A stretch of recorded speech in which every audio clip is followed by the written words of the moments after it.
Welcome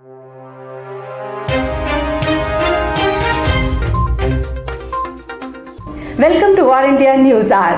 Reimagine your digital future. Today, every organization's workforce is seen as the digital workforce, powered by data, running in a multi-cloud world and ready to take on anything. Today, IT companies are working aggressively to help prepare and create a future digital workforce. The only thing that we changed about our work is where we do it. Build flexible, hybrid and work from home solutions for your organization today so your employees can seamlessly adapt to a world that's constantly redefining. With India undergoing a massive digital transformation and the upcoming 5G connectivity, Indian companies and policymakers need to pay attention to these findings. There is a need to drive improvements in cybersecurity standards in governance, the software supply chain, detection and remediation capabilities, and sharing of information between the public and private sectors. OT infrastructure is dramatically different from a traditional IT network. While there has been a huge push towards modernization, it's not uncommon to see control systems running outdated operating systems.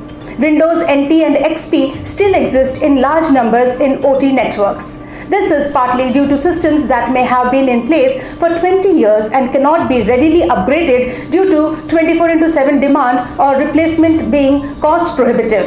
The problem ends up being control systems that can no longer be patched for vulnerabilities and often cannot run modern security tools already in use on the IT side of the organization.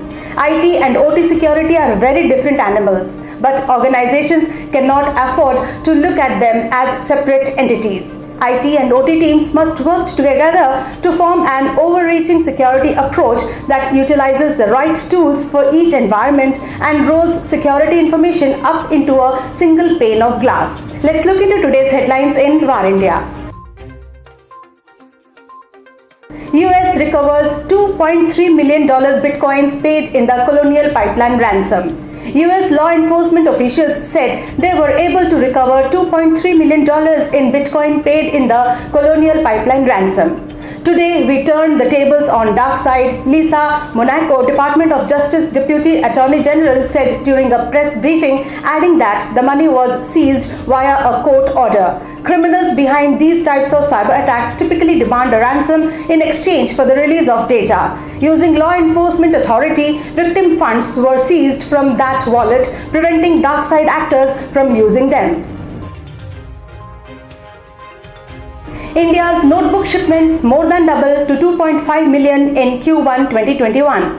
PC shipments, including tablets in India, grew by 72% year-on-year in Q1 2021 to reach 4 million units, comprising 5,17,000 desktops, 2.5 million notebooks, 9,30,000 tablets, and 43,000 workstations. Almost all categories grew well, mainly due to a poor Q1 2020 when supply was hit due to pandemic restrictions in China. HP overtook Lenovo to take first place with shipments up 102% year-on-year in Q1 2021. Dell came third despite a huge dip in its desktop business as per the Canalys report. Vodafone Idea's enterprise arm to launch cloud firewall for businesses.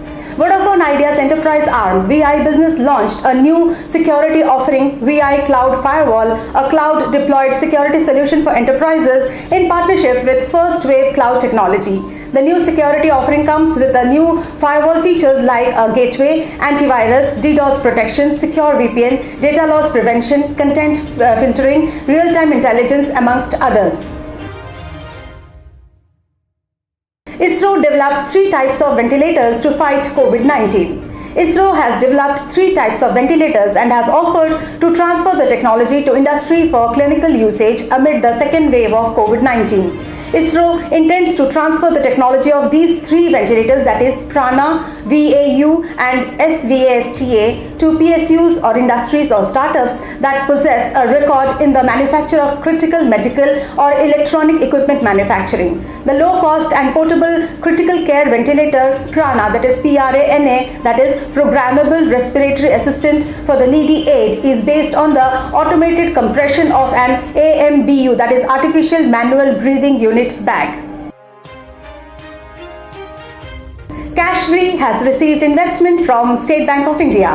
Digital payments startup Cashfree has raised an undisclosed amount of funding from the State Bank of India, the company said in a statement. The company's total funding since inception is $42 million. The total valuation of Cashfree is around $200 million, co-founder and CEO Akash Sinha said. Cashfree processes transactions worth $20 billion annually. Apart from India, Cashfree's products are used in 8 other countries including the USA, Canada and UAE. That's it for now. Please like, share, comment and subscribe to Our India News magazine. Stay tuned. Thank you.